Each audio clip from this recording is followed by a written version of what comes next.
Definitely do that. Let's take a look at the Baltimore Orioles in June. Let's go ahead and recap it. The record was 53-31. They won the last 4 out of 10, so they lost 6. Probably worst stretch they've had all season, and they were tied, dead tied, with the lousy Yankees for first place as well. The batting order. Let's go ahead and take a look. Garner Henderson, I think, is second in the majors in the home run. Definitely easy in the MVP conversation. I think Gunner's terrific. I mean, it's just you run out of superlatives. I think he's also improving defensively. I made my case. I don't love him over there at shortstop. I'd rather be a third. He's going to play short. He should be starting in the All-Star game at shortstop. No question about it. Definitely in the MVP category. Adley, I just think Adley is fantastic. I just think Adley is fantastic. Adley, I think, I keep saying it, and I'm going to keep saying it. He gives you the little things so well.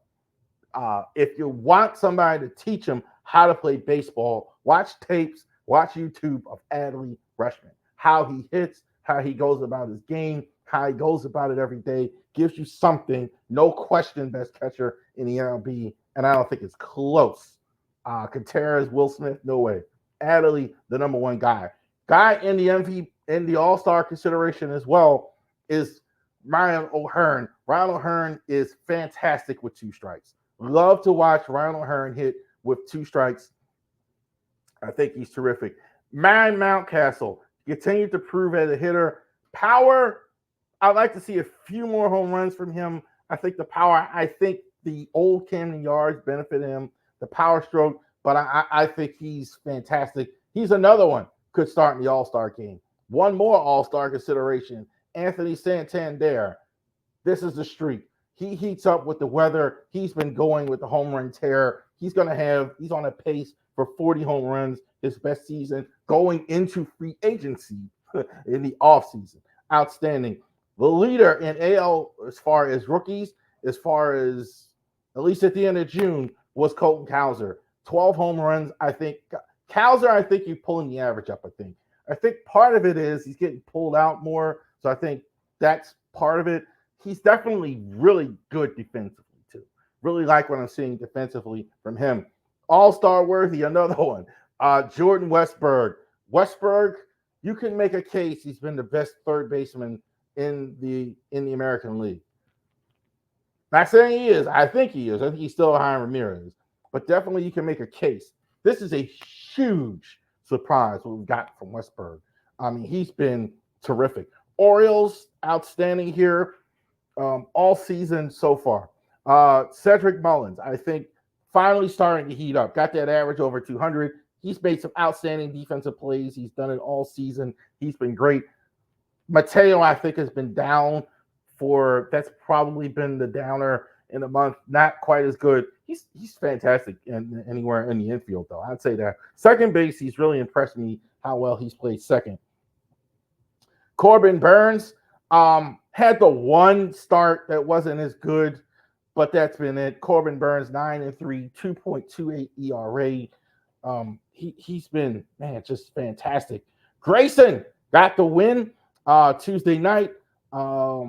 I think Grayson is fantastic. These were the stats really at the end of June. So somebody's watching and say, oh, we had one more start. So Grayson, I think, has been fantastic. Had a couple more bad starts, but he's been almost as good.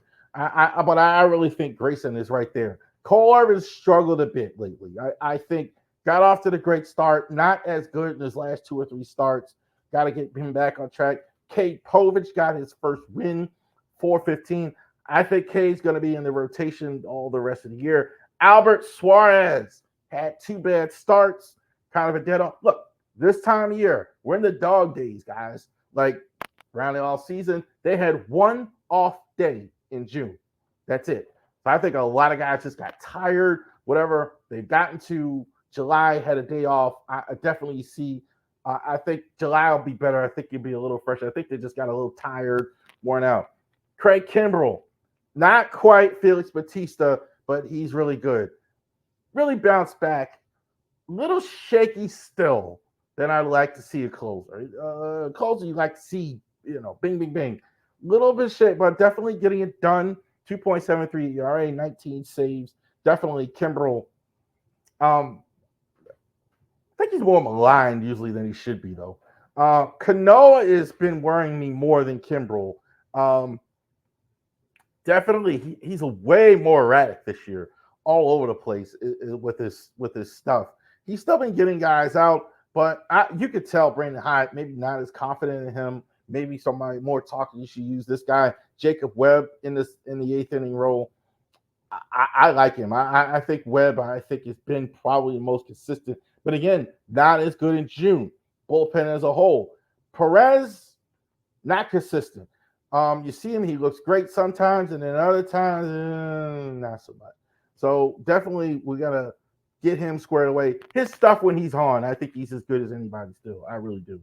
Keegan Aiken kind of climbing up the ladder a bit here. Keegan Aiken, I think, has been really good. Consistent, kind of under the radar. That's kind of been his whole career. Decent enough out of the bullpen. 3.46 ERA. Dylan Tate, again, looking a little better, I think. Still not where he was a few years ago. Kind of like him and Perez, like really were the 8th and 9th inning, but really it's just still kind of working his way back. That's the way it kind of looks to me. Brian Baker, I don't know why everybody hates him. Brian Baker's not bad at all. Kind of like I like him better than Keegan Aiken, and it's kind of, but they're kind of similar. I mean, I think you get a good, solid major league reliever. He was terrible in one of his starts recently, but most of the time you get good stuff, decent enough stuff. Nick Vespi finally made it to the graphic. They keep sending him up and down. So Vespi, hanging in there, man. I think on a different team, I think he'd have a different role. With so much talent here, he's struggling to stay on the roster. There you go. Orioles recapping for the month. The first place Orioles. They look tired. I think they lost a couple games in a row. I think that's what happened.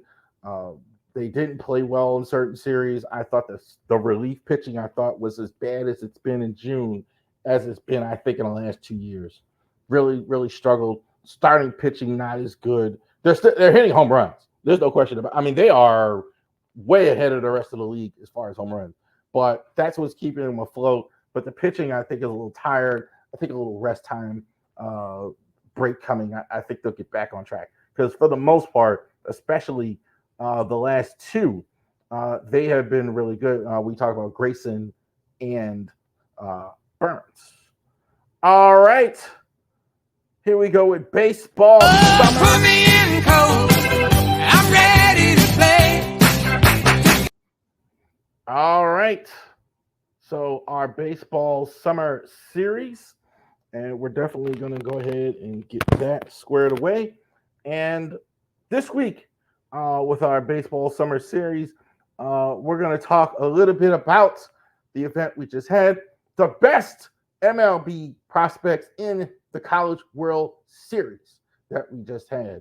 So we just watched the College World Series. Congratulations again to the Tennessee Volunteers, Rocky Top as well. So they were ahead and successful in the College World Series.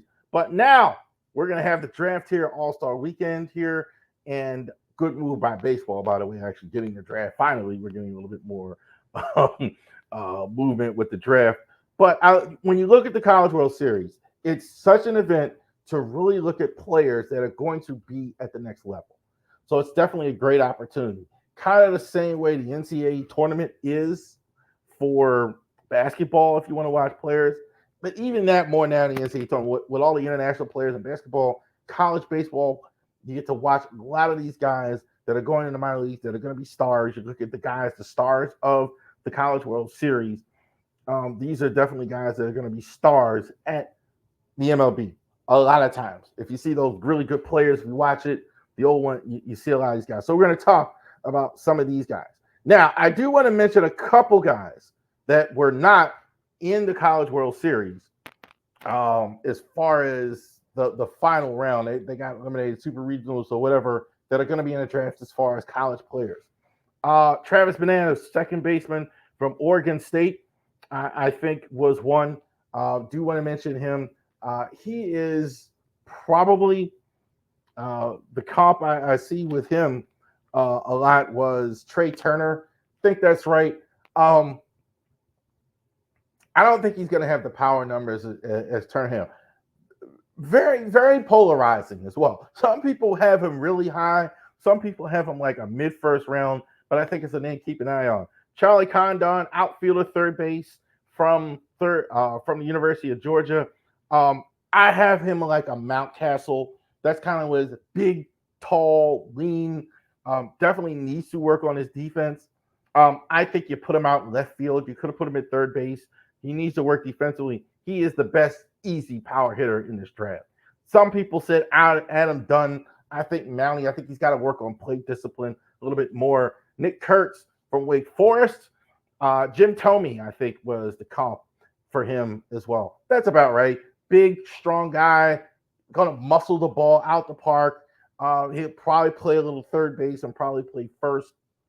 Definitely going, I think, in the first round as well. Chase Burns, baby, 100 miles an hour. Jake Peavy is what I kind of see with him. Kind of overthrows, so I think he may have some arm problems at some point. That's probably the thing, but he's throwing ridiculous smoke at 100 miles an hour for Wake Forest. Not the same one that pitched to Tennessee, so just keep that in mind. And J.J. Weatherholt from West Virginia. Chase Utley is kind of what I'm seeing with him. Because I think he's going to get bigger. He's going to be a power hitting second baseman, power hitting infielder. I think definitely those are names to mention. Now let's talk about the top 10 here as far as players in the MLB draft that are going in the MLB draft here in a few weeks. Jack Caglione from Florida. A lot of them had him as Shohei Ohtani as a two-way. I don't know about that as a two-way at this point. Struggled on the mound a little bit this year. Didn't struggle at the plate. 35 home runs, 72 RBIs, 419 batting average. I thought he was really good. Vance Honeycutt. I think Vance Honeycutt is terrific. The comp, I think, with Caglione is Matt Olson. This is Julio Ramirez. I think people are kind of like sleeping on him too. He's outstanding in the outfield. I mean, I call him a couple times making outstanding defensive plays. So he's really good in the outfield as well. So very impressed with him. James Gibbs, I have him third at Florida State. Outfielder, he may play at third base.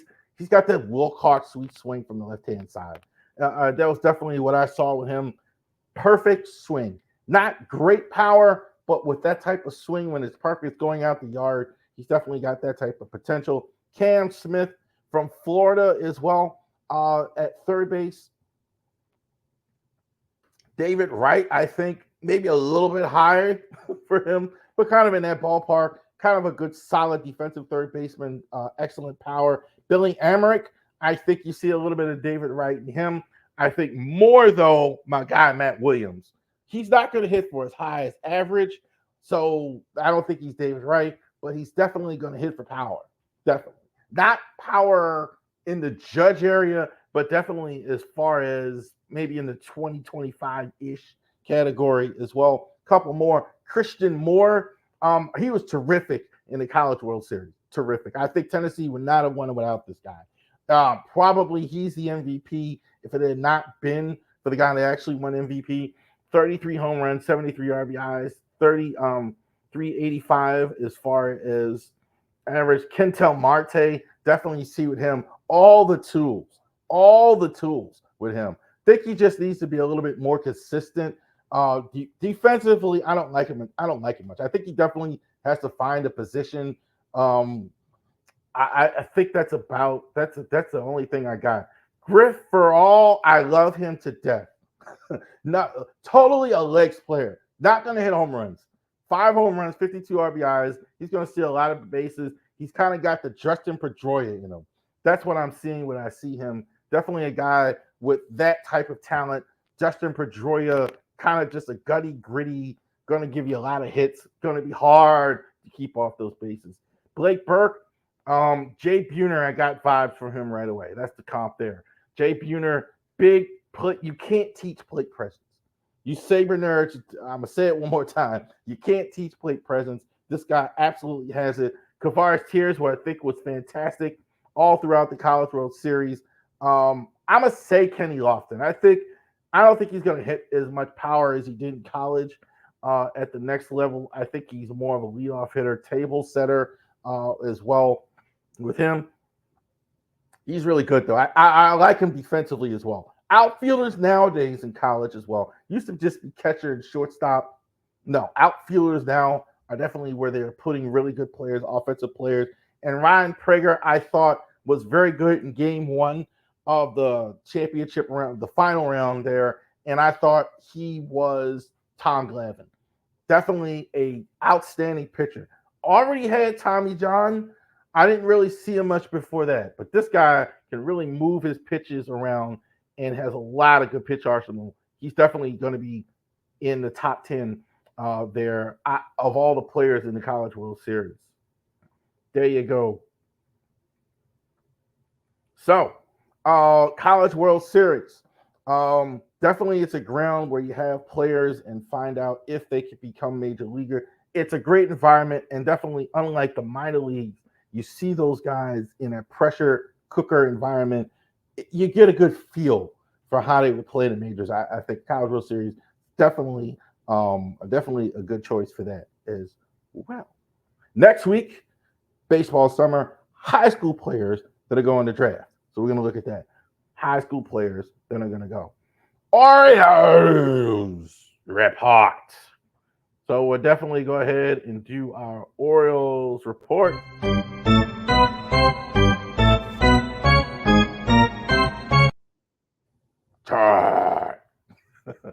All right, Orioles win 2 out of 3 against Texas, against the Texas Rangers.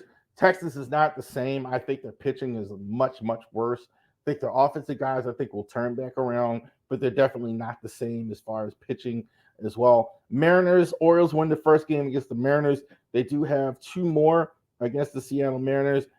Mariners, this game tonight kind of went, last night rather, kind of I expected. No offense from Seattle. They have all this good pitching that they're wasting because all you have is Julio Rodriguez on offense, who they're pitching around because there's nobody behind them. So that's kind of the way that goes there. Who's hot? Gunnar Henderson. You can put him on that list every week. He's fantastic. Jordan Westburg is another one you can put on there every week. Jordan Westburg. Definitely you'd be talking more about Jordan if you hadn't have such great talent here on the Orioles. Almost on any other team, you'd be talking more about how good Jordan Westburg is. Corbin Burns, I think, was very good again. His last start, I really like Corbin, everything he did. O'Hearn, not so great lately. I'm not super worried about it, but average is a little down. I mean, it is what it is, less than 200. Yadier Cano, even when he's good, he's still kind of scaring me to death. He's a little shaky even when he's been good. So Yadier, we got to get him going. A little shaky even when doing well. Cole Irvin, I think, has struggled his last 3 starts. I think he'll get turned back around. They need him. Definitely we'll see what happens at the deadline, but they're going to have to get Cole Irvin back going here pretty soon. Orioles announced the other morning, it says this morning, that Julio Teheran has opted out of his minor league option with the club.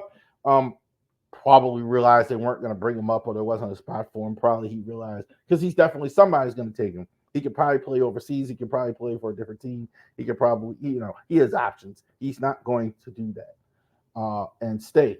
Connor Norby is placed on the taxi squad. So we kind of got excited thinking, well, Connor Norby's coming back, right? He's placed on the taxi squad. This was kind of done as a precaution by the Orioles, according to Jake Rill. So he will not be activated. It doesn't look like it. Usually if they place a guy on the taxi squad, they didn't make a corresponding move. So a precaution is all I heard. Maybe it was an injury or something of some kind. So he's definitely back in Norfolk, I think, as of now as well. Made the final All-Star votes. All-Star Adley Rashomon, Ryan Mountcastle, Jordan Westburg, Gunnar Henderson, Ryan O'Hearn, Anthony Santander.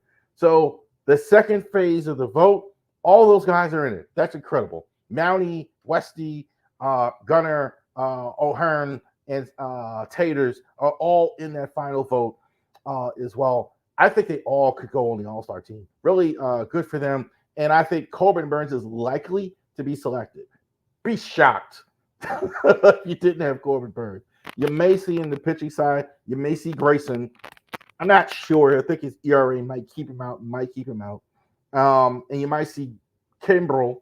I don't think it'll be Kimbrel as well, but it's possible. He's got 20 saves now. So it is possible that he could get selected for that. But we will see how that goes as well. Also, I almost put Sacramento A's. So they're out on the West Coast. They're going to finish the series here with the Seattle Mariners, and they're going to go to the West Coast, play Oakland in front of friends and relatives. So for those of you that want to go out to Oakland this weekend from Baltimore, wherever you are, I'm sure you'll be able to get tickets and watch the Orioles as well. And they're going against the Cubs. So definitely a good national stage. Anytime you get the Cubs, I think it's very interesting. And the Cubs are a decent team. I think the Orioles are better than the Cubs. But the Cubs are a decent team. Kind of like Seattle, not as much offense as they had hoped this year. Offense is kind of struggling a little bit more than what they thought. All right. Thank you very much for joining us this week. Thank you for joining us as long as we've been here. So thank you. We're coming up on our